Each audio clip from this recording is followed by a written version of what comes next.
नमस्ते, good afternoon, hello everyone. Instead तो of last class में हम लोग जो रुके थे was we are doing the 20th अध्याय, 20वां अध्याय है, 20th चैप्टर।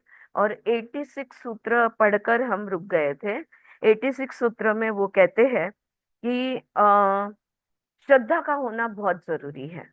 और अगर अनिश्चितता और गैर समझ, ये दो चीजें हैं, ये दो बाधाएं हैं, जो अगर हम श्रद्धा रखे, ईश्वर पे रख कहो, खुद पे कहो, परमात्मा परमेश्वर पे कहो, यूनिवर्स पे कहो, अगर हम श्रद्धा रखते हैं तो मोक्ष हमें मिल सकता है।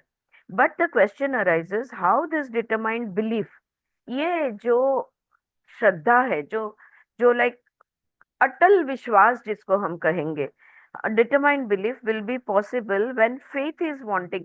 विश्वास कैसे बैठेगा अगर श्रद्धा नहीं है तो? हाँ, विश्वास और श्रद्धा ये दोनों शब्द का अर्थ अलग अलग बनता है। हम्म? श्रद्धा है जो एक अवस्था होती है, और विश्वास है जो मानसिक स्थिति होती है, जहाँ पे विश्वास रखूं या नहीं रखूं, जहाँ पे शंकाएं आती है। और वो हमारे एक बिलीफ सिस्टम का, कभी लगता है नहीं नहीं ये ठीक है, कभी लगता है नहीं नहीं ये ठीक नहीं है। तो ये विश्वास और विश्वास की बात बनती है। लेकिन श्रद्धा वो होती है जिस पे कोई शंका, सवाल उठता ही नहीं, ऐसा ही है।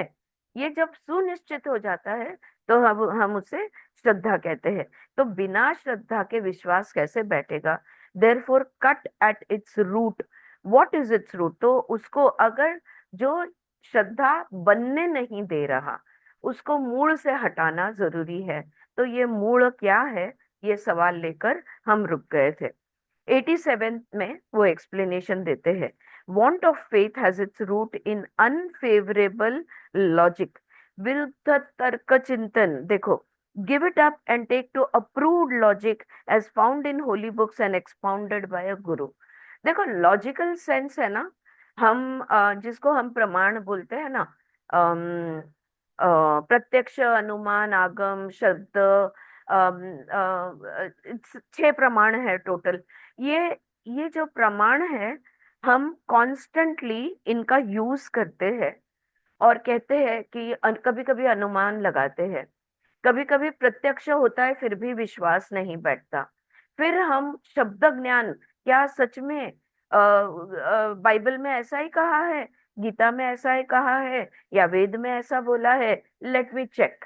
ऑलराइट, तो हम इसको चेक एंड काउंटर चेक, और ये जो लॉजिकल सेंस बनाने की हम कोशिश करते हैं, तो कभी कभी ये विरुद्ध तर्क चिंतन हम करते हैं।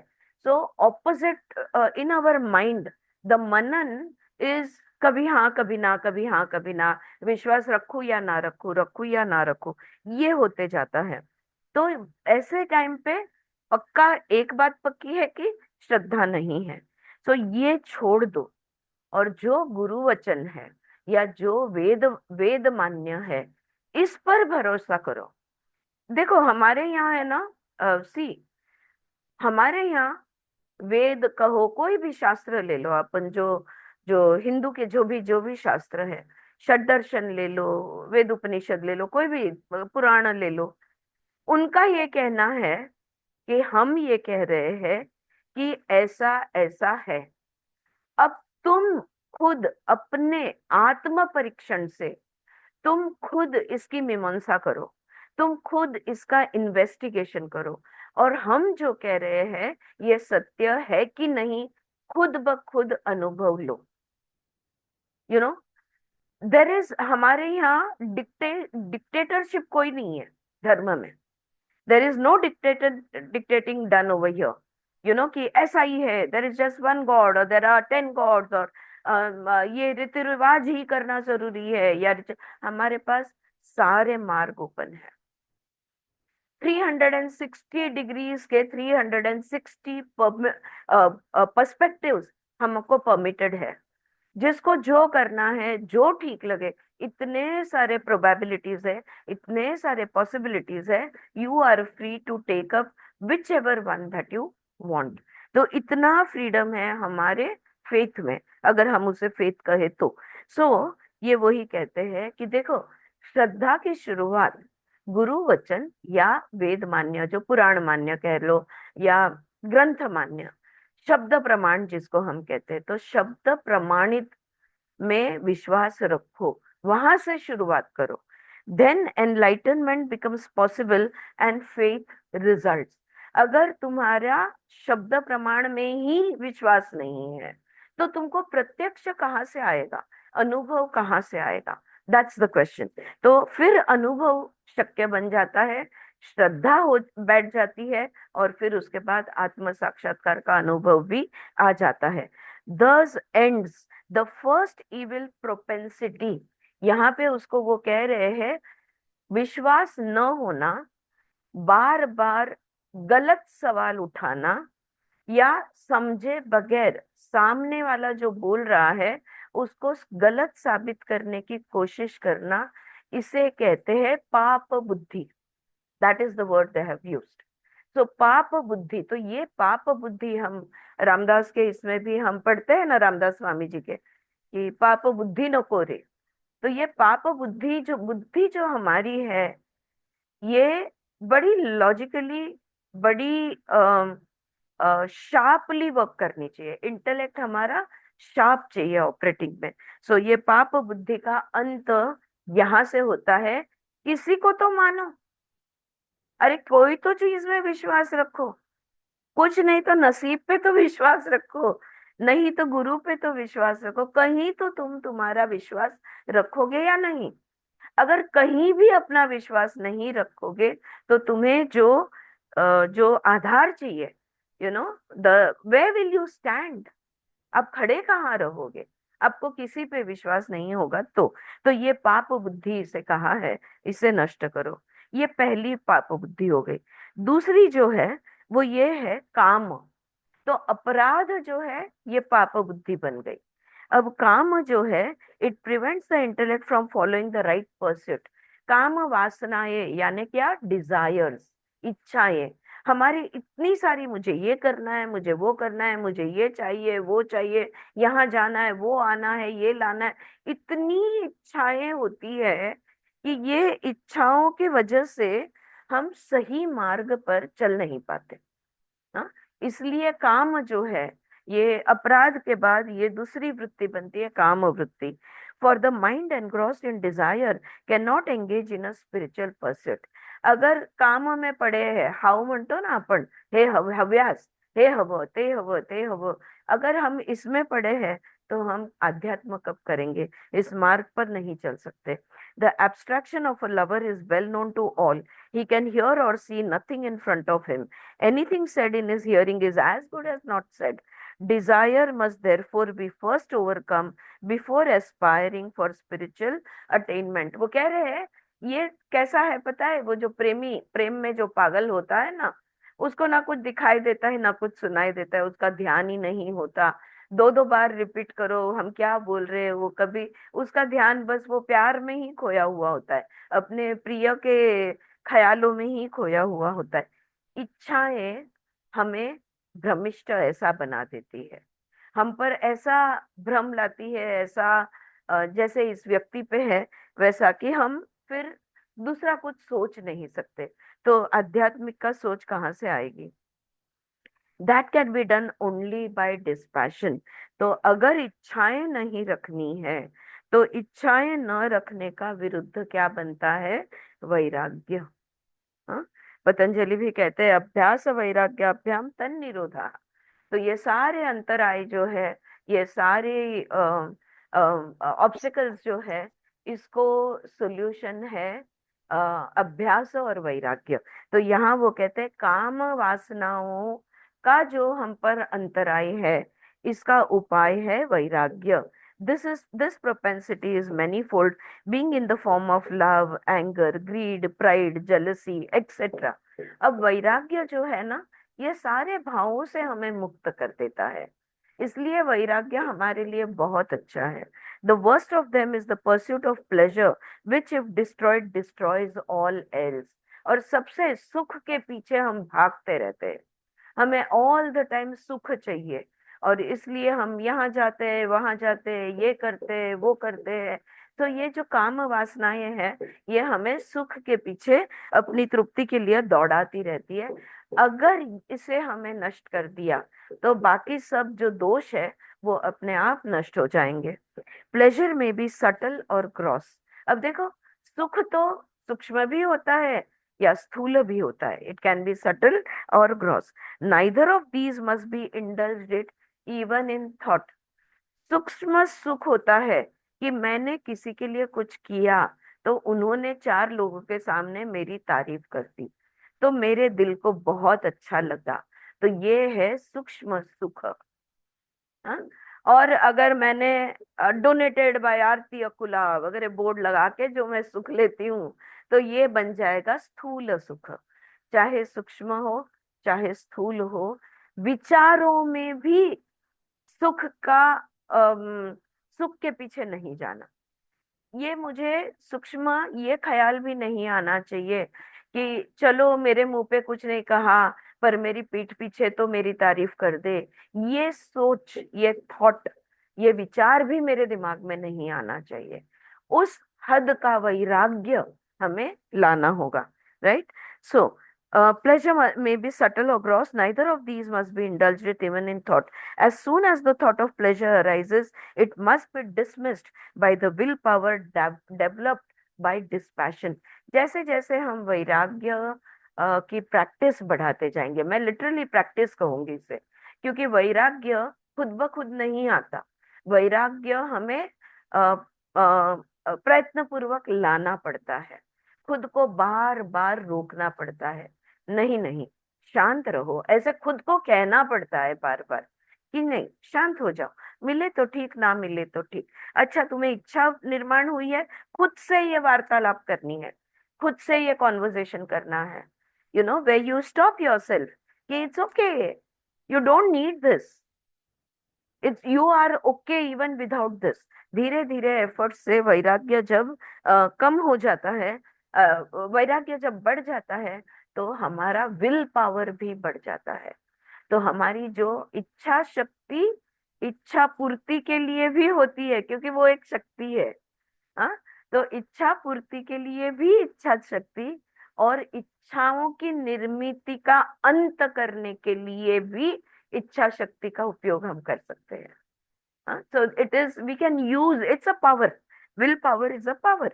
You can use in a negative way or in a positive way, however way you want. 96th में वो कहते हैं, in this way the second evil propensity is overcome. अब अम, अ, तीसरी जो पाप बुद्धि है वो ये है। द थर्ड सबसे सबसे भयानक होती है ये। The third is known as dullness, मूढ़ वृत्ति। मूढ़ वृत्ति, dullness, resulting from innumerable wicked actions in preceding births। देखो, मूढ़ वृत्ति जो है ना, वो सब दिमाग में ही नहीं जाता इनके। इनको अगर सिंपल सिंपल भी स्पिरिचुअल चीज अगर थोड़ी, जाने दो स्पिरिचुअल, कॉमन सेंस भी थोड़ी सी बात करने हम जाते हैं, इनके दिमाग में ही नहीं घुसता। और अच्छा, इनके एजुकेशन का बैकग्राउंड का कोई लेना देना नहीं होता। मैं जैसे आपको एक एग्जांपल देती हूँ कि जो व्यक्ति बहुत ही ऑफिसर लेवल रिटायरमेंट रिटायर हो गई है, ओके, और उसे डायबिटीज है, और मेरे यहाँ आई थी और मुझे कहने लगी कि मैंने कहा आपने ले ली आपकी दवाई, बिकॉज अब आदत हो गई है सब डायबिटीज वालों को याद दिलाना कि भाई गोली लेनी है खाने से पहले। तो बोलती नहीं नहीं, आज तो मेरा उपवास है इसलिए मैं आज गोली नहीं लूंगी। तो मैंने उनसे कहा लेकिन उपवास है, यानी मैंने अभी आपको पिरसा है आपके सामने, साबूदाना खिचड़ी, वेफर, केला, सब खाना पड़ा हुआ है, ये अब आप खाने वाली हो तो गोली तो लेना है। तो बोलती है नहीं, खाना खाते हैं तो ही गोली लेना होता है। What I mean to say is, दिमाग में घुसता ही नहीं इनके। It doesn't matter what you are eating, you are eating, so you have to take insulin। हाँ, अब इसलिए मैंने कहा कि इनका एजुकेशनल लेवल, इनका सोशियो कल्चरल बैकग्राउंड किसी भी चीज, ये ये बुद्धि। तो मुंह से भी नीचे वाली लेवल हो गई। खरं झालंय, खरं झालंय, म्हणजे खरंच. ना, अगं विचार नाही करत का तू, तू काय बोलतेस, तुला कळतंय तरी का तू काय बोलते? So this is the thing, इसे कहते हैं, मैं we don't mean to laugh at that person, but मैं एक मूढ़ बुद्धि जो होती है ना, फिर उनको अलग तरीके से समझाना होता है। फिर उनको उनपे गुस्सा होना या नाराज होना ये सब काम नहीं करना करता है। फिर उनको एबीसी से शुरुआत करनी पड़ी। मैंने बोली आपको क्यों दिया है ये गोली, फिर आप अभी क्या कर रही हो, वो गोली का एक्शन क्या है, तो अगर आपने ग्लूकोज लिया तो आपको इंसुलिन लेना है। फिर ऐसे करके छोटे बच्चे की तरह उनको समझाना पड़ता है, तब जाके वो समझते हैं। तो ये जो मूढ़ वृत्ति है, ये दिमाग के अंदर इनके घुसता ही नहीं। ओके, अब यहाँ पे I was very surprise to read this, कह रहे हैं यहाँ पे मूढ़ वृत्ति अनेक जन्म में बुरे कर्म करने के वजह से व्यक्ति की बुद्धि जो है ये मूढ़ बुद्धि होती है, ऐसे यहाँ पे वो कह रहे हैं, which I was not aware of. So the third, known as dullness, resulting from innumerable wicked actions in preceding births, is the worst of the series and hardest to overcome by one's own effort. जहाँ पे खुद की बुद्धि काम नहीं करती, वो बेचारा कितना भी प्रयत्न कर ले, वो कितनी बार 10 बार उसी चीज को पढ़े, 10 बार उसी चीज को समझने की कोशिश करे, लेकिन जब दिमाग ही काम नहीं करता, बुद्धि ही काम नहीं करती, तो उनके खुद के प्रयत्न कम पड़ते हैं। हाँ, it becomes difficult for them. Concentration of mind and understanding of truth are not possible when dullness prevails। तो जब मूढ़ होते हैं तब मन एकाग्र नहीं होता, और सत्य को समझने की क्षमता ही वहां पर नहीं है।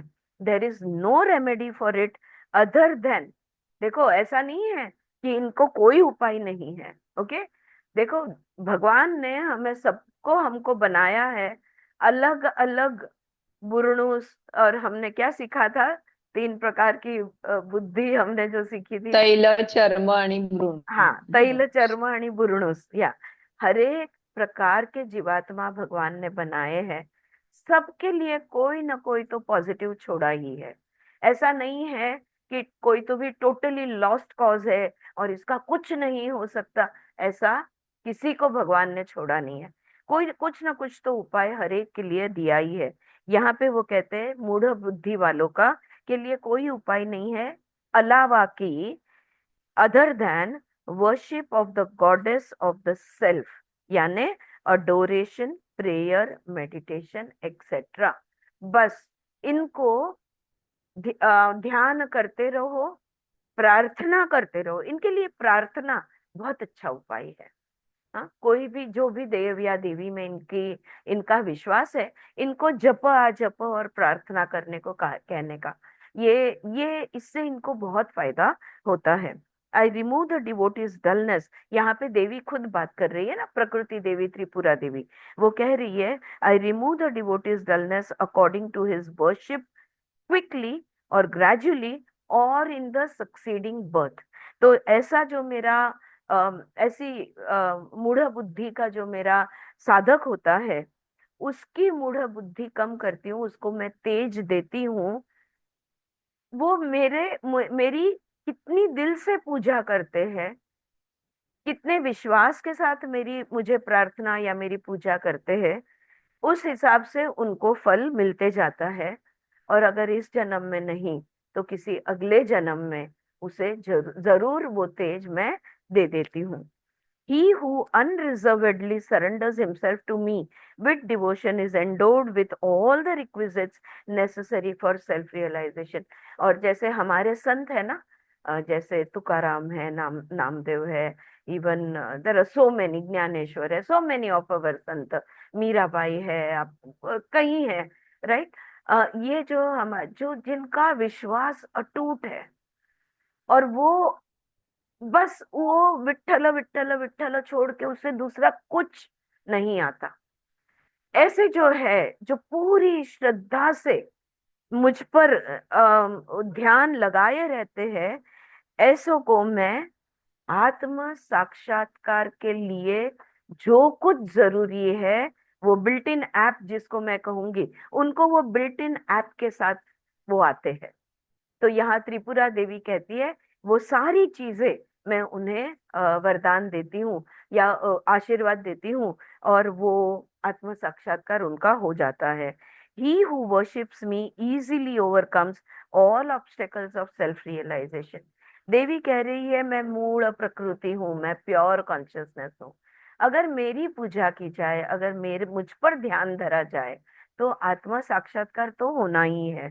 Therefore, O rishis, the chief requisite is one pointed devotion to God। तो अब ऋषियों को वो कह रही है, अगर आप पूछते हो कि क्या मार्ग अलग है, देखो ये कहानी कहाँ शुरू हुई थी।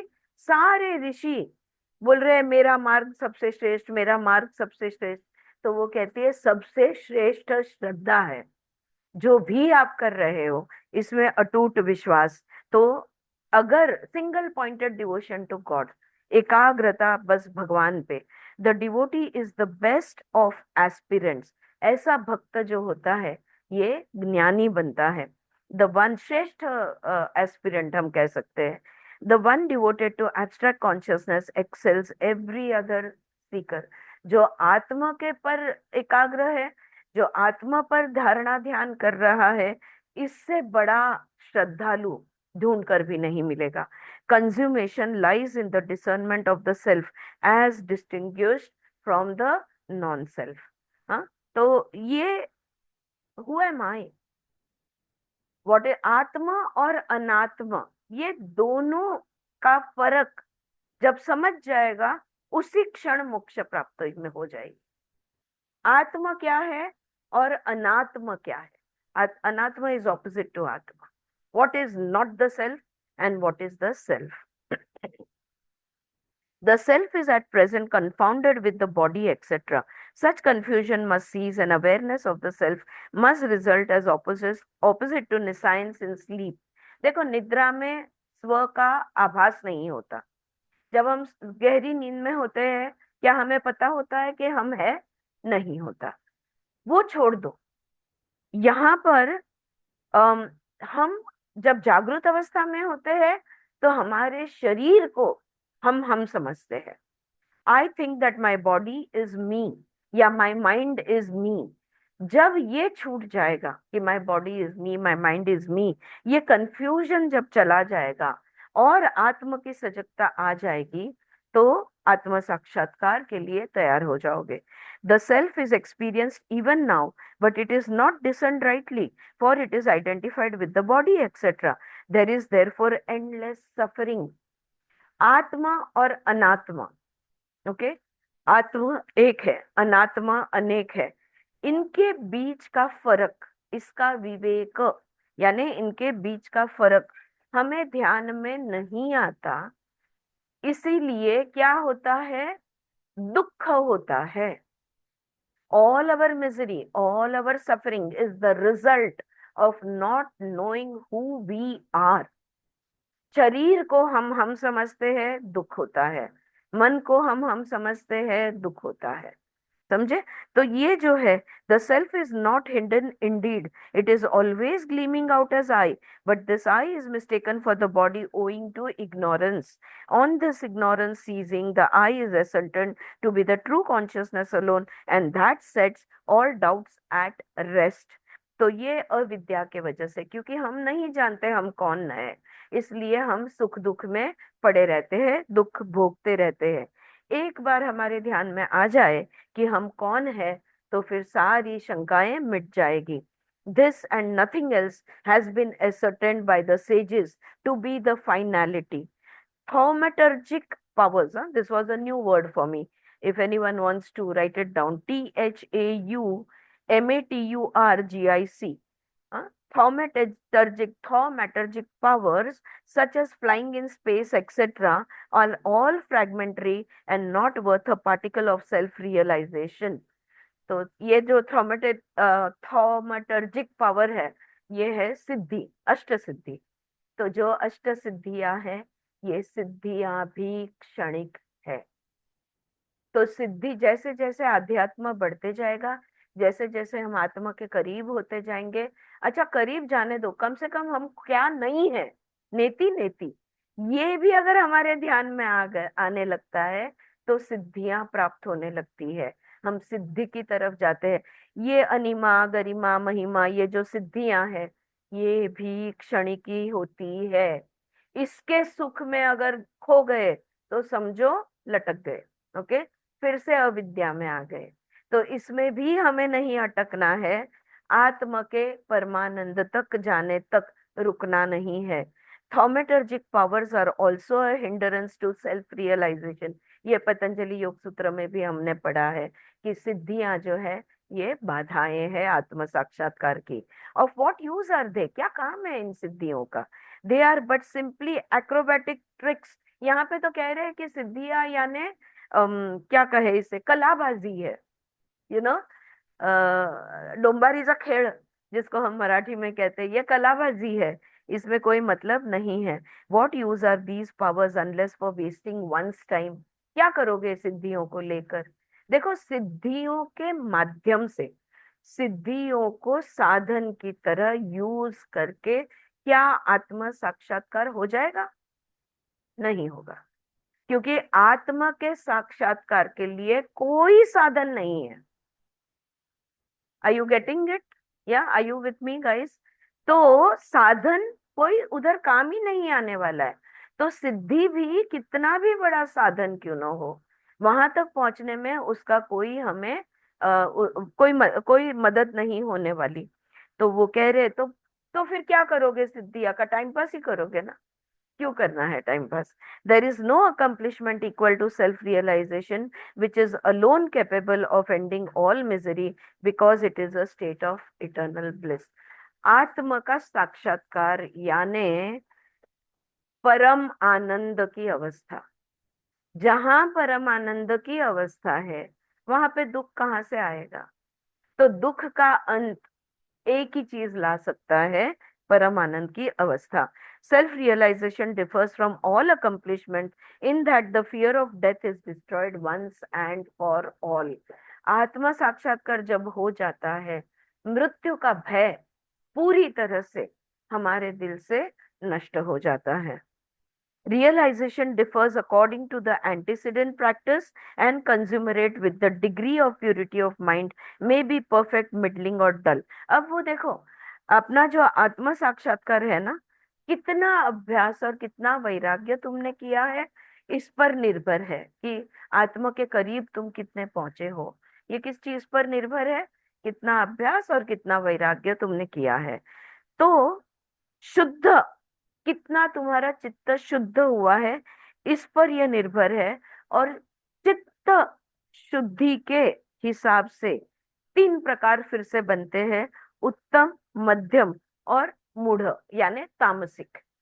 तो ये जो तीन प्रकार के लोग इधर भी होते हैं कि और वो किस पर डिपेंड है? अभ्यास वैराग्य कितना हुआ है, उस पर निर्भर रखता है कि तुम उत्तम अधिकारी हो, मध्यम अधिकारी हो, या मूढ़ यानी तामसिक हो। ठीक है, तो ये बात यहाँ पे वो कह रहे हैं। अब unbroken supreme awareness even in a dream state is the mark of the highest order. तो स्वप्न में भी सजग रहना, जागृत अवस्था में तो सजगता रखनी ही है, लेकिन स्वप्न अवस्था में भी सजग रहना ये सबसे महत्वपूर्ण है। और बाकी चीजों में वो और भी कहते हैं, thus the best among the sages are never out of samadhi, be they working or idle. तो सबसे श्रेष्ठ कौन है? चाहे वो कार्यरत हो या चाहे वो रिलैक्स्ड हो, यानी स्वस्थ बैठे हुए हो, whether they are busy working or whether they are idle, अवस्था उनकी समाधि की ही होती है। हाँ, ये सबसे श्रेष्ठ प्रकार का भक्त समझा जाता है, क्योंकि वो हर पल हर क्षण समाधि में होता है। He who is from his own experience capable of appreciating the states of other jnanis including the best among them, is certainly a perfect sage. He who is not influenced by happiness or misery, by pleasure or pain, by desires, doubts or fear, is a perfect sage. He who realizes pleasure, pain, and every other phenomena to be in and of the self is a perfect sage. He who feels himself pervading all, be they ignorant or emancipated, is a perfect sage. He who, knowing the trammels of bondage, does not seek release from them, but remains in peace, is a perfect sage. तो उत्तम ऋषि किसे कहेंगे? हाँ, तो उसका यहाँ पे वो वर्णन देते हैं, जो दूसरे ज्ञानियों, जो कम ज्यादा है, उनको जो समझ सके, जो सुख दुख में एक समान रह सके, ये सब भगवत गीता में भी दिया है। जो जो शंका समाधान और शंका भय और काम वासनाओं से अ, अलिप्त रहे। हाँ, बिल्कुल अलिप्त रहे। अम जो हर एक चीज को दृष्टा भाव से देखे, सुख होने दो, दुख होने दो, तूफान आने दो, जो भी होने दो, वो मन से चित्त उसका शांत और स्थिर रहता है। जो समझता है कि जो बुरा है सो भला, जो बुरा है या भला है, सब कुछ में मैं हूं और मुझ में सब कुछ है, वो एक उत्तम ऋषि बनता है। ही हु नोइंग द, जो बंधन को समझता है, वो बंधन से मुक्त होने की कोशिश कभी नहीं करता। This is a very interesting perspective and a good take, जो बंधन को समझता है, बॉन्डेज को समझता है, वो बॉन्डेज से फ्री होने की कोशिश कभी नहीं करता। फिर वो क्या करता है? वो जहां जैसे है वहां पे शांत और स्थिर रहता है। बेड़ियां अपने आप टूटकर गिरती है, right? He becomes free automatically because he is in acceptance, he is at peace, he is calm from within. He is a perfect sage. Those perfect among the sages are identical with me. There is absolutely no difference between us.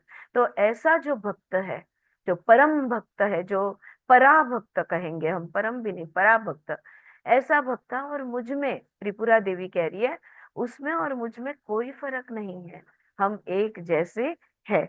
I have now told you all this in answer to your questions, you need no longer be perplexed with doubts. 10 सवाल पूछे थे ऋषियों ने starting में, और ये पूरा 20th जो 20वां अध्याय है, ये 20th अध्याय इन सारे सवालों का के जवाब थे। तो ये कहते हुए वो कह रही है कि सुनो ऋषियों, मैंने तुम्हारे सारे सवालों के जवाब दे दिए हैं, और अब अपने मन में कोई प्रकार की शंका नहीं लाना। Having said so, transcendental intelligence became silent. और ऐसा कहते हुए देवी एकदम शांत हो गई। Then all the rishis saluted Shiva and the other gods and return to their abodes. फिर सबने शिव जी का आशीर्वाद लिया, बाकी देवताओं का आशीर्वाद लिया, और हर एक अपने अपने घर लौट गए। I have now told you the secret Gita of pure knowledge. अब दत्तात्रेय परशुराम से कहते हैं, देखो, अब मैंने विद्या गीता तुम्हें सुना दी है, जो शुद्ध ज्ञान की गीता है, ये मैंने तुम्हें सुना दी है। Which destroys all since and purifies the mind. सारे पापों को ये नष्ट करती है और चित्त को शुद्ध करती है।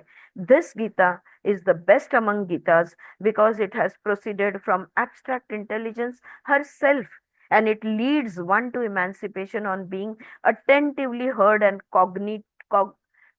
cognited thereupon। तो यहाँ वो कहते हैं सारी गीता है ना, बहुत सारी गीता है, भगवत गीता हम मोस्ट फेमस है, लेकिन बहुत सारी गीताएं हैं, रामायण में भी गीता है, बहुत सारी गीताएं हैं। उस सारी गीताओं से सबसे श्रेष्ठ गीता यही है। क्यों?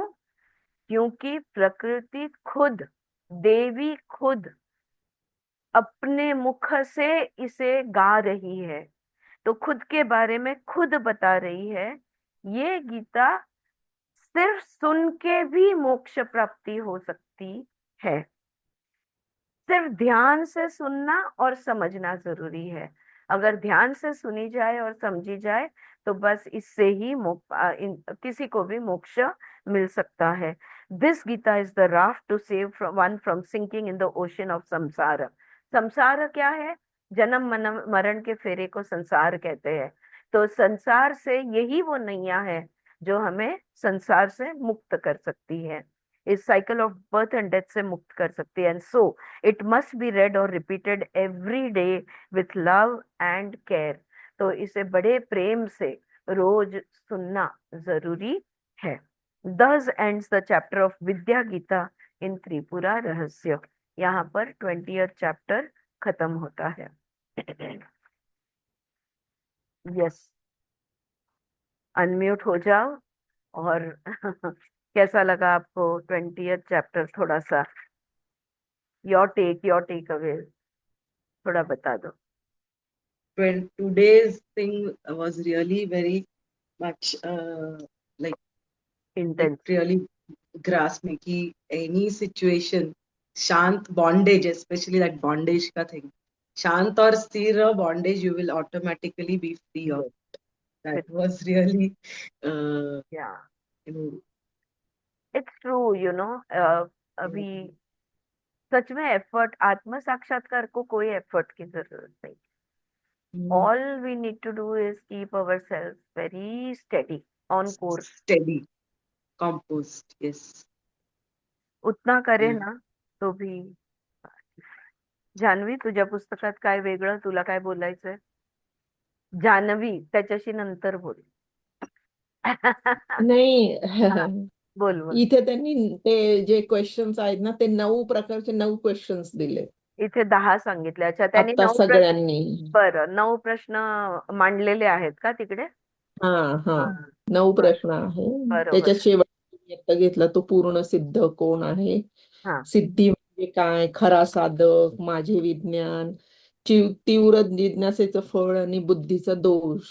हम्म, बरोबर. ते आपण जे पापदोष ज्याला मी म्हटलं. हा हा हा, बरं. आणि परा आणि अपरा रूप, हा, हे पहिले 2 क्वेश्चन होते बघा ते. बरोबर बरोबर.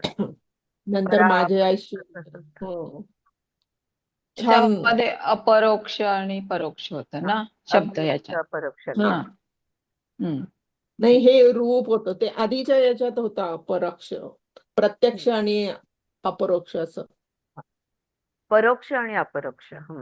अपरोक्ष. अनुभूती. राईट. All right.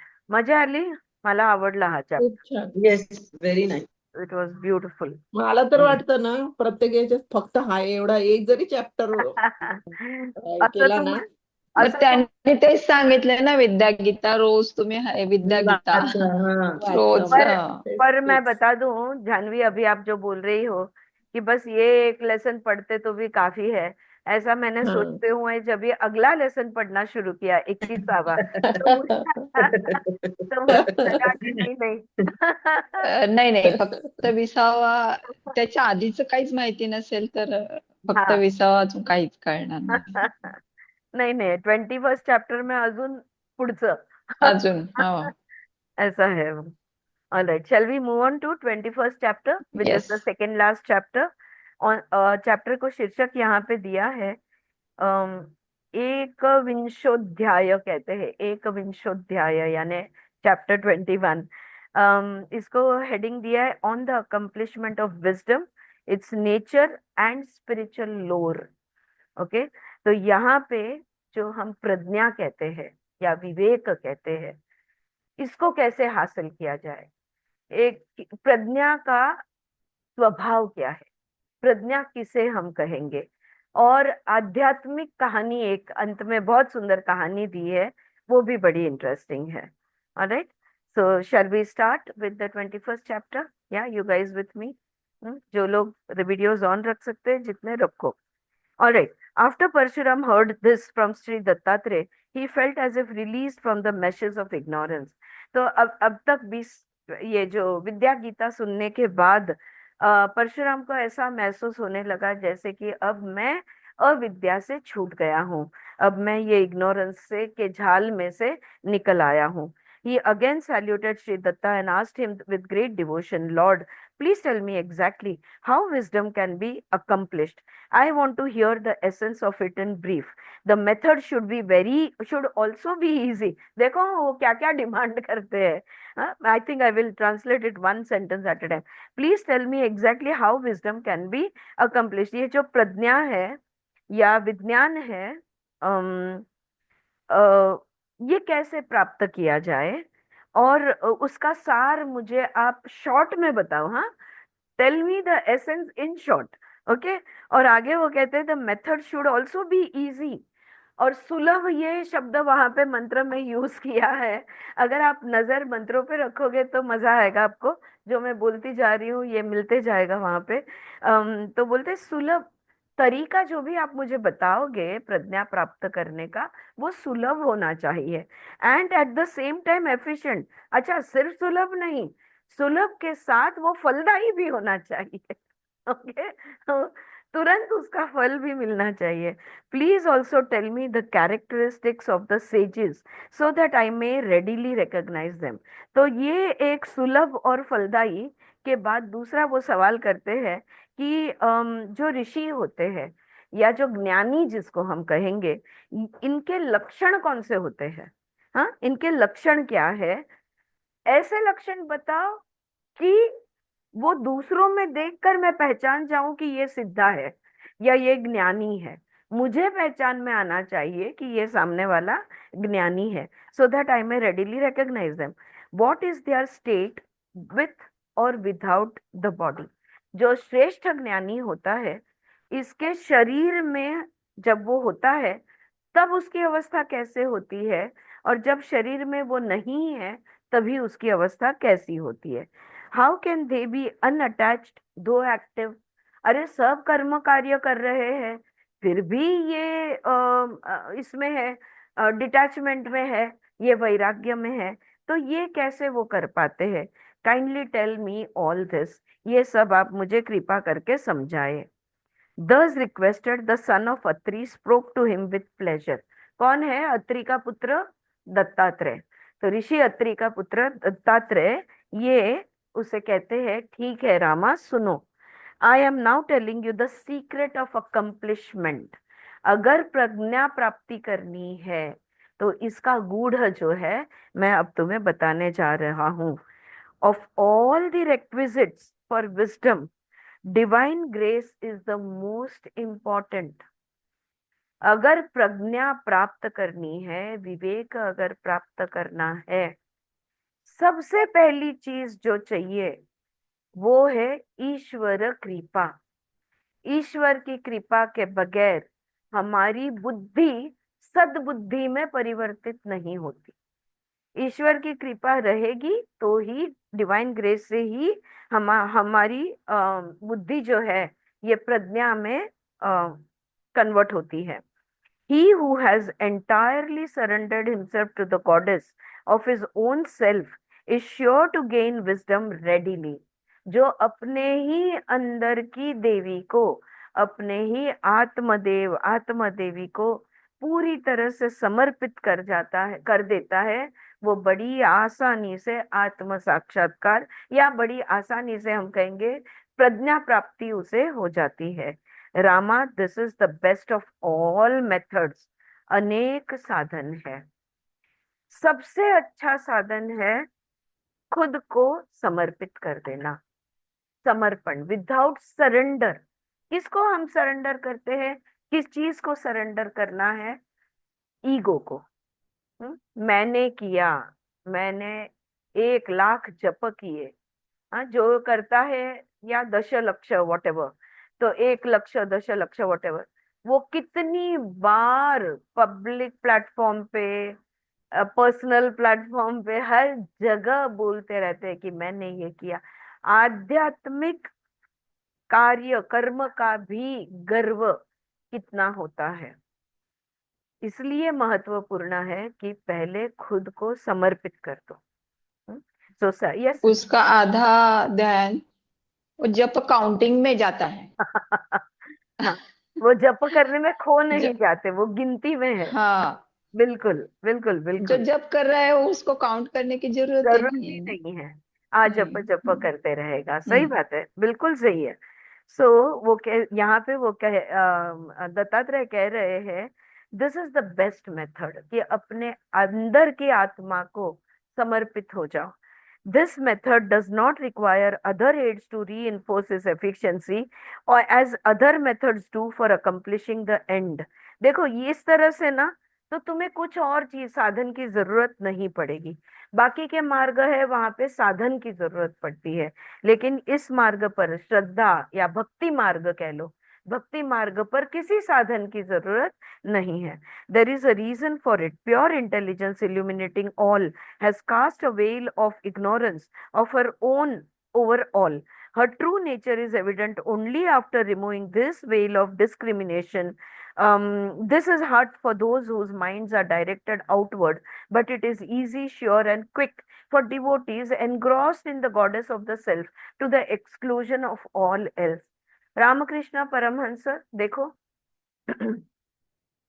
देवी बस काली माता, और कुछ भी नहीं सूझता। देवी को जिस तरह से वो समर्पित थे, तो बस यहाँ पे सिर्फ समर्पित होना जरूरी है। और इसके लिए हमें विवेक क्या है, क्यों हम बंधन में है, क्यों हम दुख में है। दुख और बंधन में हम इसलिए क्योंकि हम पर अविद्या का, अज्ञान का पर्दा गिरा हुआ है। और अविद्या अज्ञान, अगर हमें किस चीज का अविद्या अज्ञान, मैं कौन हूँ, खुद की पहचान के बारे में, तो वो जो पर्दा गिरा हुआ है, वो ये विवेक से इसे हटाया जा सकता है। लेकिन विवेक प्राप्ति के लिए श्रद्धा, अटूट श्रद्धा की जरूरत है, भक्ति की जरूरत है। An intense devotee, though endowed with only a little discipline of other kinds, like vairagya, etc., can readily understand the truth, though only theoretically, and expound it to others. ठीक है, तो जो जो भक्ति में है, उसको सत्य का ज्ञान बड़ी आसानी से हो जाता है, और वो दूसरों को भी इसके बारे में बता सकता है। Such exposition helps him to imbue those ideas, and so he absorbs the truth. तो जब वो सत्य की ही बात करता है, जब वो हर पल इसी भक्ति में पड़ा हुआ है, तो उसके अंदर भी ये भक्ति भाव जो है, इस ये आपण म्हणतो ना झिरपत, it keeps absorbing within. This ultimately leads him to identify all individuals with Shiva, and he is no longer affected by pleasure of male. और इसके वजह से क्या होता है, उसको हर एक में शिव दिखता है, हर एक व्यक्ति में शिव दिखता है। No judgments over there, good bad ugly, जैसा भी हो सामने वाला, हर एक में उसको शिव दिखता है, और इसलिए सुख दुख का उस पर कोई परिणाम प्रभाव नहीं होता।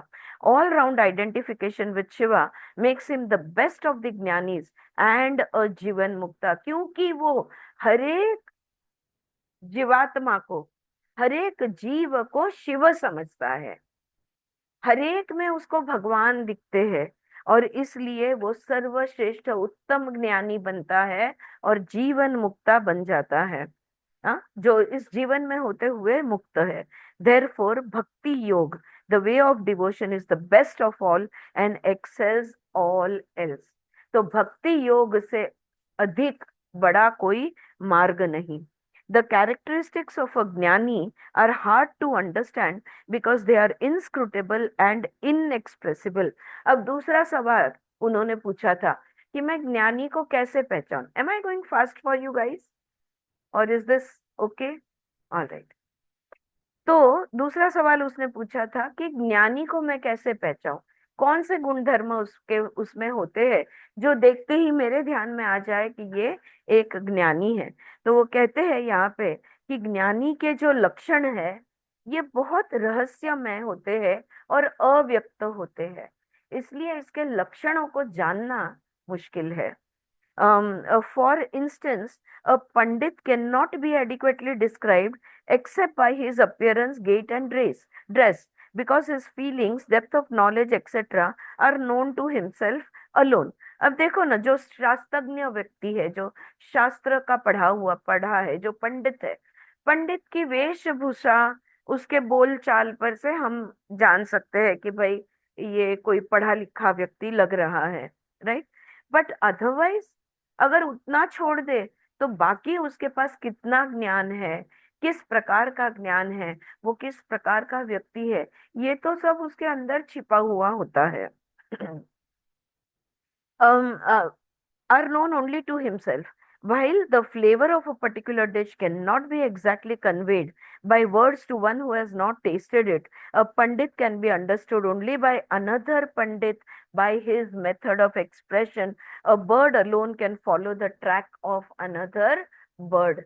तो यहाँ पर जो पंडित है वही दूसरे पंडित को पहचान सकता है। हाँ? जिसने कभी किसी चीज को चखा न हो, समझो कोई चीज है जिसको कभी तुमने चखा नहीं है, फिर तुम्हें कितना भी उसके स्वाद के बारे में बताया जाए तो तुम उसे चखकर पहचानोगे नहीं कि अरे हाँ ये वही वाला स्वाद है। राइट। तो उसी तरह से जैसे एक पक्षी का मार्ग सिर्फ पक्षी ही जान सकता है, वैसे एक ज्ञानी को, उत्तम ज्ञानी को, एक जीवन मुक्ता को दूसरा जीवन मुक्ता ही पहचान सकते हैं। You know, doctor Lakshmi always says this, that only a master can recognize a master. She always used to say this. There are of course some traits which are obvious and others which are subtle and inscrutable. हाँ, कोई कोई गुण होते हैं जो सहज दिख जाते हैं, लेकिन ज्यादातर इनके रहस्यमय और सूक्ष्म गुण होते हैं। Those which are obvious, अब जो कोई गुण है जो दिखाई जा देते हैं या समझ में आ जाते हैं, वो कौन से वाले गुण हैं? तो उसमें आता है speech, language, posture of meditation, science of worship, dispassion, etcetera. तो क्या क्या हमें एक उत्तम ज्ञानी या जो जीवन मुक्ता है, इसकी भाषा, इसका बोलना, इसका शरीर की अवस्था जिसको हम आसन कहेंगे, राइट, तो जो हर पल स्थिर सुख में रहता है और ध्यान करने जब बैठता है तो जिस हिसाब से वो बैठता है और वो जिस तरह से पूजा पाठ करता है और जैसे आसक्ति हर एक चीज की उसको हो, या क्या कहेंगे, वैराग्य का भाव उसके अंदर जिस तरह से होता है, इससे वो पहचाना जाता है। लेकिन ये जो दृश्य गुण है ना, जो दिख जाते हैं, हाँ, तो ये इनसे हम उसे पहचान जाएंगे शायद कि ये कोई ज्ञानी है बड़ा, या हम पहचान जाएंगे कि भाई ये कोई जीवन मुक्ता है। लेकिन ये वो चीजें हैं, ये जो कैरेक्टरिस्टिक्स है, ये जो ट्रेट्स है, ये जो गुण है, वो ऐसी है कि कोई ढोंगी भी इसको अपना सकता है। राइट। तो ऐसा भी हो सकता है कि कोई इसका ढोंग करे और हमें लगे कि अरे ये बहुत बड़ा ज्ञानी है, फिर कुछ समय उनके साथ रहने के बाद पता चल जाता है, क्योंकि ढोंग तो आखिर ढोंग ही होता है, ज्यादा समय टिकता नहीं। ऑलराइट। तो ये यहाँ पे दुर्विज्ञानी, दुर्विज्ञानी शब्द मंत्र में उन्होंने यूज किया है, शायद 24th मंत्र है मोस्ट प्रोबेबली। ओके। तो ये जो ज्ञानी है और जो अज्ञानी है, ये अज्ञानी जो है वो ज्ञानी का इस तरह से ढोंग कर सकता है। What are accomplishments to other to the accompaniment of dispassion, meditation, prayer, etc. remain natural to sage whose mind is pure and unsophisticated. See, देखो, जो जहाँ पे हमें प्रयत्न, हम जैसों को, हम सब, हमने ऑलरेडी एस्टेब्लिश किया है कि हम सब मध्यम अधिकारी है, तो हमको रोज मेडिटेशन करना पड़ता है, रोज पूजा पाठ प्रार्थना करनी पड़ती है, सांसों पे ध्यान देना पड़ता है, आसन प्राणायाम धारणा, ये सारी चीजें हम करते रहते हैं, वैराग्य लाने की कोशिश करते रहते हैं, वासनाओं से मुक्त रहने की कोशिश करते रहते हैं। ये सारे प्रयास जो है, ये हमारे लिए एक प्रयास है, एक प्रयत्न है। This is effort for us to stay in meditative state, to be with the breath. प्रयत्न पूर्वक हम ये सब करते हैं।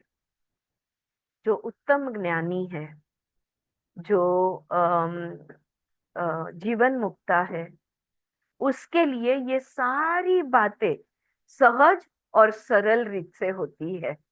ये फर्क है, हाँ, उत्तम और मध्यम में। तो मध्यम को हर पल प्रयत्न करना पड़ता है, फिर किसी काम वासना में आ जाते, फिर उसमें से निकलते हैं, फिर खुद को समझाते हैं, फिर अभ्यास करते हैं, फिर वैराग्य लाते हैं, फिर अटकते हैं। हाँ, तो भले उसका मतलब समय कम कम लगने लगे, may be the the repetition are very few, may be, but ये होता है। अ, एक मिनट। So this was the 25th। अब देखो, जो ज्ञानी है उसके गुण कैसे होते हैं, दर दर दर दर एक एक लाइन में यहाँ पे वो बताते जा रहे हैं। Okay, and the mantras are also actually very beautiful and worth reading. हाँ, इसके मंत्रास पढ़ने युक्त है, क्योंकि आसान भी है थोड़े हमारे लिए समझने को।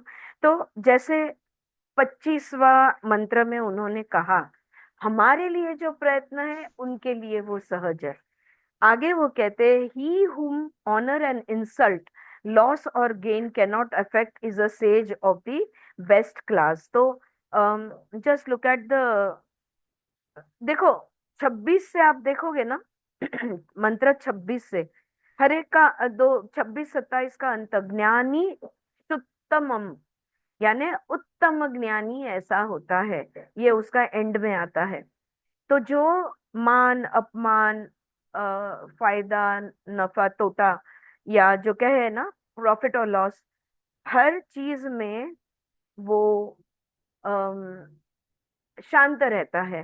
हाँ, यस्य मानवमो, अ, यहाँ पे सुंदर उन्होंने दिया, यस्य मानवमानो च लाभा लाभो जया जयो, नेश द्विषोषितुम शक्ति विद्यात्त ज्ञानी च उत्तम। हाँ, ज्ञानी उत्तम ज्ञानी, ऐसा उनका उसका मतलब होता है।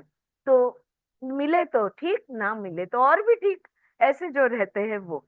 The best among sages can without hesitation give complete answers on matters relating to realisation and the sublimest truth. सूक्ष्म सत्य, सूक्ष्म ज्ञान और आत्म साक्षात्कार के बारे में जब इनसे पूछा जाता है, ये एग्जैक्ट वर्ड्स में, परफेक्ट शब्दों में, एक लाइन में वो पूर्ण उत्तर दे पाते हैं। तो ये होते हैं उत्तम ज्ञानी। He seems to be spontaneously animated when discussing matters pertaining to ज्ञान and is never tired of their exposition। इसे आध्यात्मिक बातें करने का कभी कंटाला नहीं आता। वो सत्य के बारे में जितने भी बार वो बोले उतना कम है, उसे उसमें सुख आनंद मिलता है, सुख तो नहीं कहूंगी पर खुशी मिलती है, आध्यात्मिक बातें करने में उसे खुशी मिलती है। His nature is to remain without efforts. तो इसे, उसका स्वभाव ही सहज है, सहज स्वभाव का व्यक्ति होता है। Contentment and purity abide in him. संतोष और शुद्धता, ये दोनों उसके अंदर बसी हुई होती है। Even the most critical situations do not disturb his peace of mind. कितना भी तूफान आ जाए उसका मन विचलित नहीं होता। These are qualities which must be tried for one self and verified. क्या ऐसा गुण किसी का हो सकता है? क्या कोई इतना सरल, इतना सहज, इतना पूर्ण, इतना खुश हो सकता है, आनंदी हो सकता है? अगर ये सवाल है तो यहाँ पे वो कह रहे हैं खुद करके देख लो। ओके, ये ऐसी चीजें हैं जो खुद प्रैक्टिस करके खुद देख सकते हैं। they are of no value as test applied to others, for they may be genuine or spurious। So self examination, दूसरों में देख कर या दूसरे हमें देख कर कहे तो ये काम नहीं करता। ओके, तो खुद को देखना है, मैं कहाँ हूँ, where am I, at which level am I, ये खुद का परीक्षण प्रशिक्षण खुद करना है। An aspirant must first apply the test to himself and always prove his own worth. He can then judge others। तो खुद का परीक्षण पहले करो, प्रैक्टिस बिफोर यू प्रीच, हम कहते हैं ना। अगर तुम वैसे हो तो ही तुम दूसरों में वो मांग सकते हो या देख सकते हो या जान सकते हो। How can the repeated testing of one self fail to improve one. अगर बार बार आत्म परीक्षण अगर हम करते रहे तो कैसे नहीं सुधरेंगे? हाँ, हम बेहतर बेहतर होते ही जाएंगे। Let one not spend one's time judging others, but let one जज वन सेल्फ। दूसरों का गुण दोष, यहाँ पे गुण दोष शब्द मंत्र में यूज करते हैं। दूसरों का गुण दोष मत देखो, अपने गुण दोषों को देखो और खुद को जानो। Thus one becomes perfect। जो खुद को अच्छी तरह से जानता है वही एक सिद्धा बन सकता है या सिद्ध पुरुष बन सकता है। What have there here been called the traits of a jnani are meant for one's own use and not for testing others, because they admit to many modifications according to the circumstances। अब देखो यहाँ पे ये जो भी मैंने गुण बताए हैं, दत्तात्रेय कह रहे हैं ये जो भी मैंने गुण बताए हैं ये दूसरों की परीक्षा के लिए मेहरबानी करके नहीं यूज करना, खुद की परीक्षा के लिए यूज करना। क्योंकि दूसरे का दिखावा भी हो सकता है, सत्य भी हो सकता है। For example, a jnani who has realized the self with the least effort may continue in his old ways although his mind is unassailable। एक आधा ज्ञानी ऐसा होता है, पहले जिस तरह से वो जीता था आज भी वो वैसे ही जी रहा है, लेकिन उसका चित्त वृत्ति निरोध हुआ है, लेकिन उसकी जीवन शैली वही है, वही करता है जो रोज करता था, पहले भी करता था, लेकिन अब वो शांत हो गया है अंदर से। He looks like a man of the world for all practical purposes. How then can he be judged by others? तो जो आपण म्हणतो ना चार चौघांसारखा दिसतो, जो बाकी के लोगों जैसा ही नजर आता है, उसको तुम कैसे जानोगे कि ये परम ज्ञानी है करके। Nevertheless, one jnani will know another at sight, just as an expert can appraise precious stone at a glance। तो जैसे देखो क्या कहते हैं उसे, ज्वेलर होता है, रत्न पारखी जो होता है, वो रत्न को दूर से भी देख नजर आ जाए तो पहचान जाता है। वैसे ही एक जीवन मुक्ता, एक ज्ञानी दूसरे ज्ञानी को पहचान लेता है। The jnanis of the lowest order behave like ignorant men in their care for the bodies। जो कनिष्ठ ज्ञानी है, तो जो सबसे नीचे के स्तर वाले जो ज्ञानी है, वो बस अपने शरीर के देख रेख में पड़े हुए होते हैं। They have not attained सहज समाधि। सहज समाधि उन्होंने प्राप्त नहीं की होती है। सहज समाधि क्या है? जब ऐसे पढ़ते पढ़ते जाते हैं ना, फिर अचानक ब्रेक मारना पड़ता है।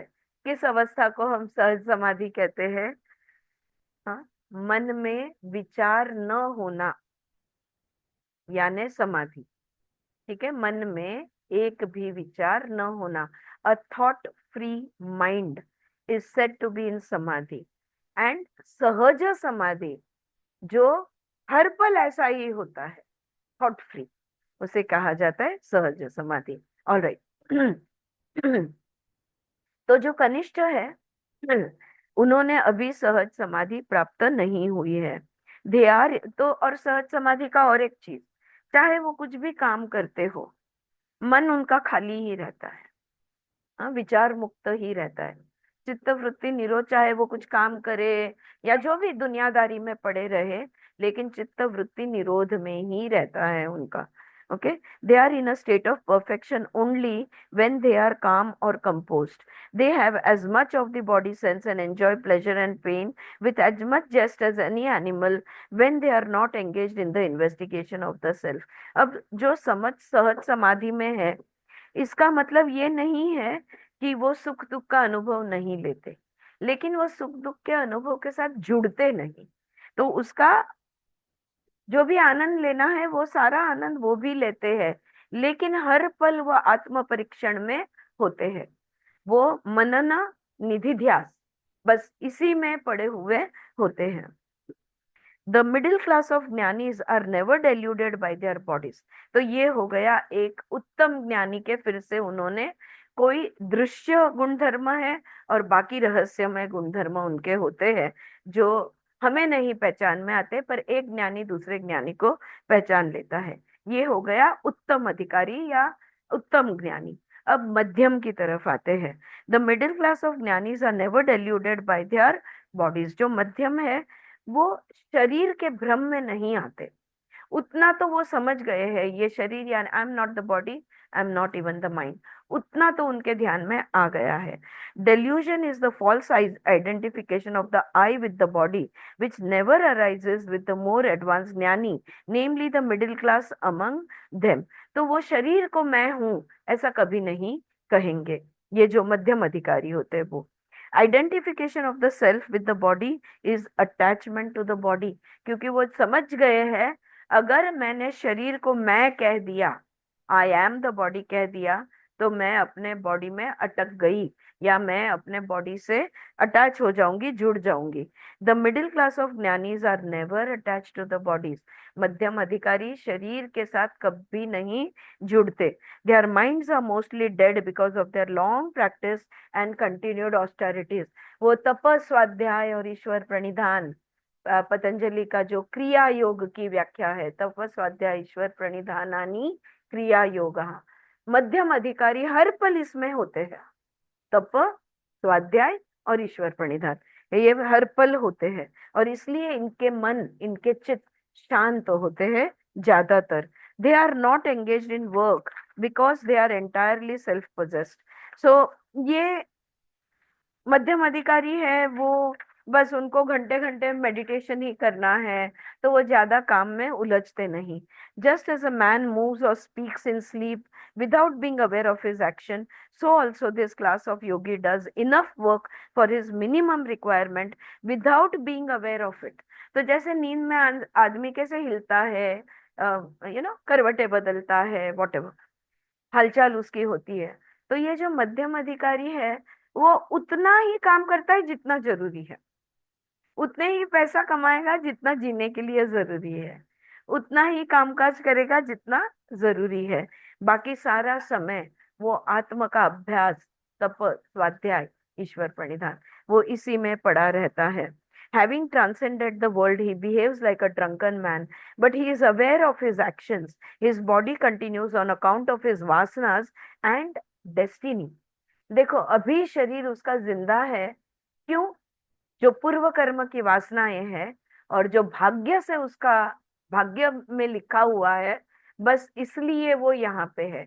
वरना वो चाहता है कि शरीर को अब छोड़ दे, अब बस उसके साथ एक हो जाए, ये उसकी इच्छा होती है। Jnanis of the highest class do not identify the self with the body, but remain completely detached from their bodies. Their work is like that of a charioteer driving a chariot. जो उत्तम ज्ञानी है ये शरीर में बिल्कुल नहीं उलझते। जैसे एक सारथी अपना रथ चलाता है, तो वो सारथी कभी ये नहीं कहता कि ये रथ यानी मैं हूं, राइट?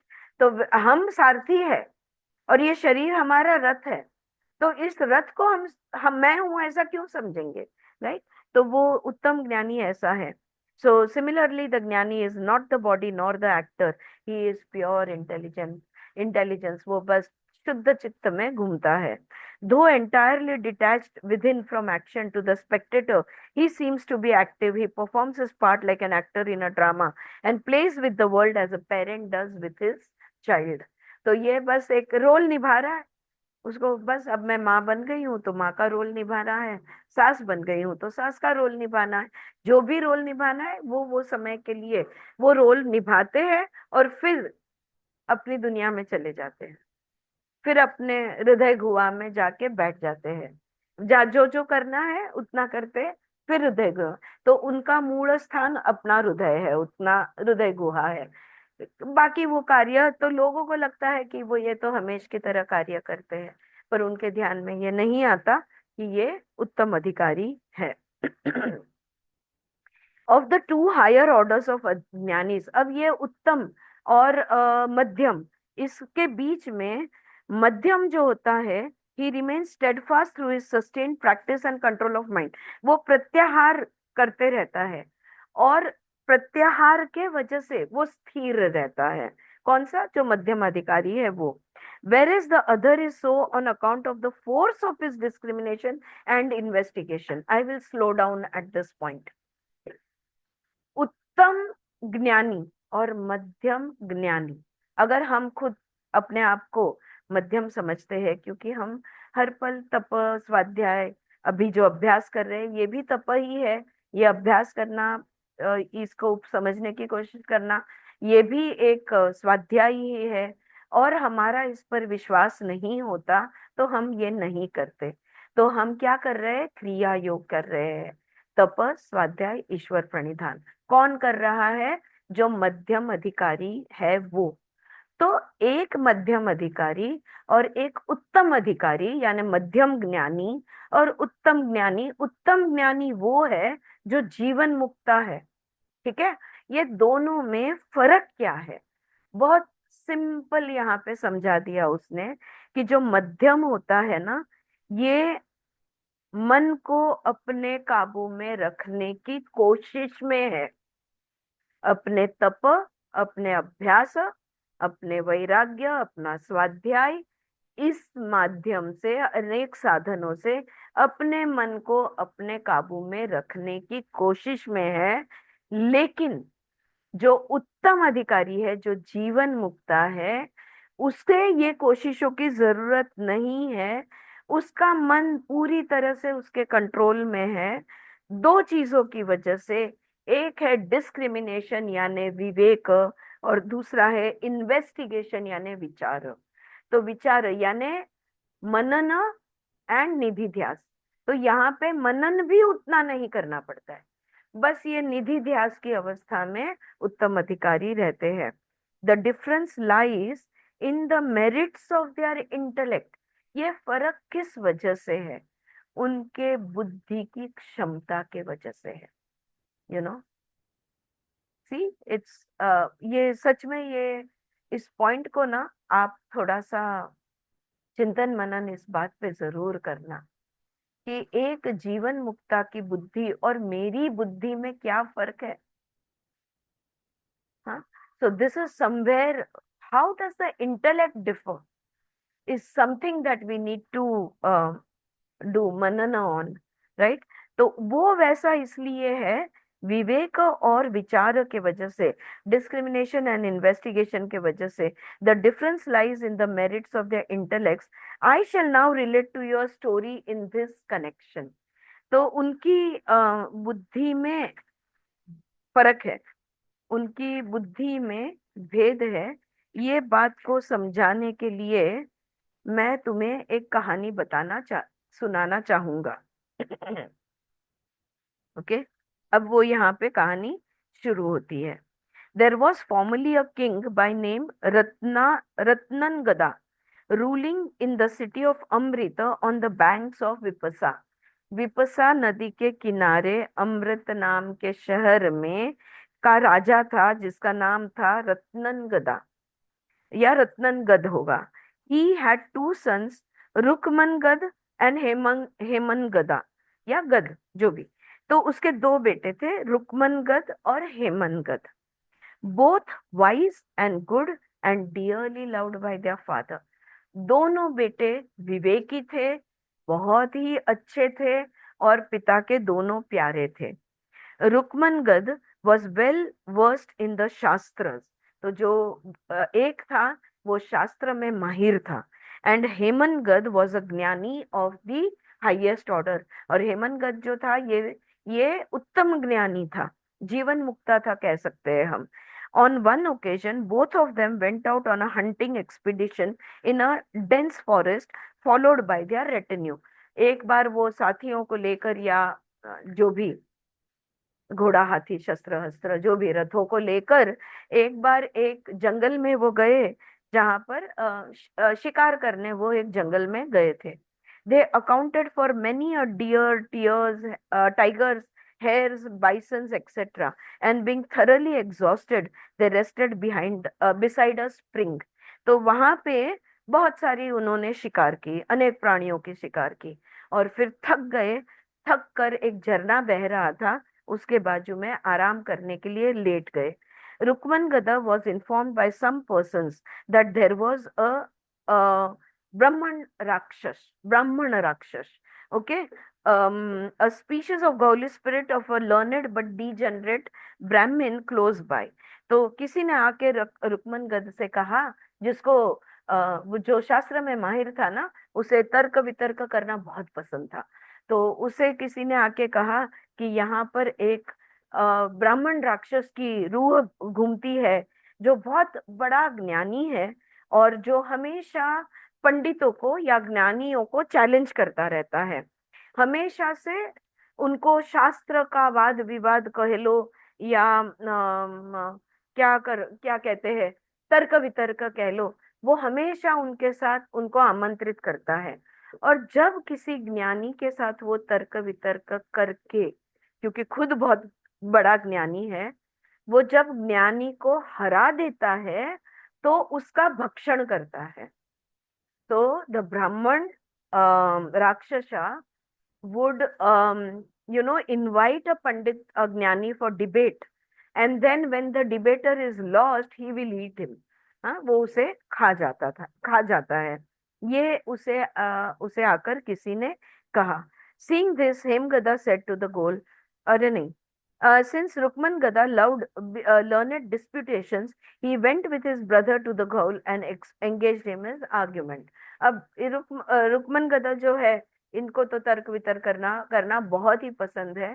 तो वो उस ब्राह्मण राक्षस के पास गए, उसकी रूह के पास गए और कहने लगे, मैं तुमसे शास्त्रों पर वाद विवाद करूंगा। उन्होंने कहा, उसका भाई भी उसके साथ गया। He was, however, defeated in the debate, and so the Gaul caught hold of him to devour him। लेकिन वो ब्राह्मण राक्षस ने उसको हरा दिया और उसको पकड़ लिया कि अब मैं तुम्हें खा जाऊंगा। ओ ब्राह्मण राक्षस, डू नॉट ईट। तो बट हेमगदा वहां पे प्रार्थना करने लगा, याचना करने लगा, हेमगदा मेरे भाई को मत खाना, मुझे भी हराओ। अगर आप मुझे भी हरा पाए, वो जीवन मुक्ता थे, वो कहने लगे कि अगर आपने मुझे भी हरा दिया तो फिर हम दोनों को आराम से खाना। तो आपको जल्दी क्या है, हम दोनों को एक साथ हरा दो। लेकिन अगर मैंने तुम्हें हराया तो मेरे भाई को जीवन दान दे देना। तो ये वो बड़ा जो छोटा भाई था जो जीवन मुक्ता था, वो कहने लगा कि हम दोनों को तो वो कहने लगा, अरे नहीं नहीं भाई, मैं बहुत भूखा हूँ। वो ब्राह्मण राक्षस कहने लगा कि मैं बहुत भूखा हूँ, पहले मैं इसे खा लेता हूँ, फिर मैं तुम्हारे साथ तर्क वितर्क करूंगा, वाद विवाद करूंगा, और फिर मैं तुम्हें भी खाऊंगा। क्योंकि बहुत दिनों से कोई ज्ञानी यहाँ पर मेरे साथ तर्क वितर्क करने नहीं आया और इसलिए मुझे खाना नहीं मिला। तो इसकी एक अलग कहानी है जो आगे वो बताएंगे। So I hope to make a hearty meal of you both. और वो फिर ये जो ब्राह्मण राक्षस है, ऐसा वो ब्राह्मण राक्षस तो कैसे बना? ब्रह्म राक्षस ब्रह्मा आहे का ब्राह्मण आहे? ब्रह्म राक्षस। ओके, ब्रह्म राक्षस, ठीक आहे। तो पुढे असं म्हणतात की तो एक ब्राह्मण असतो आणि तो ब्रह्मज्ञानी असतो। अच्छा, ब्रह्म राक्षस रहेगा, ठीक है, चलो। तो लेट्स गो विद ब्रह्म राक्षस, ऑल राइट। तो वो फिर ये जो ब्रह्म राक्षस है, वो अपनी कहानी सुनाता है कि क्यों वो ऐसा कह रहा है कि बड़े दिनों से मैं भूखा हूं। क्योंकि वो किसी भी व्यक्ति का भक्षण नहीं करता, वो सिर्फ उस व्यक्ति को खा सकता है जिसके साथ शास्त्र में तर्क वितर्क करके, वाद विवाद करके उसने हरा दिया हो। ऐसे ही व्यक्ति को वो खा सकता है, और इसलिए वो बड़े दिनों से भूखा है। तो इसकी क्या कहानी है, ये हम कल पढ़ेंगे। ऑलराइट, क्योंकि आज टाइम अप है।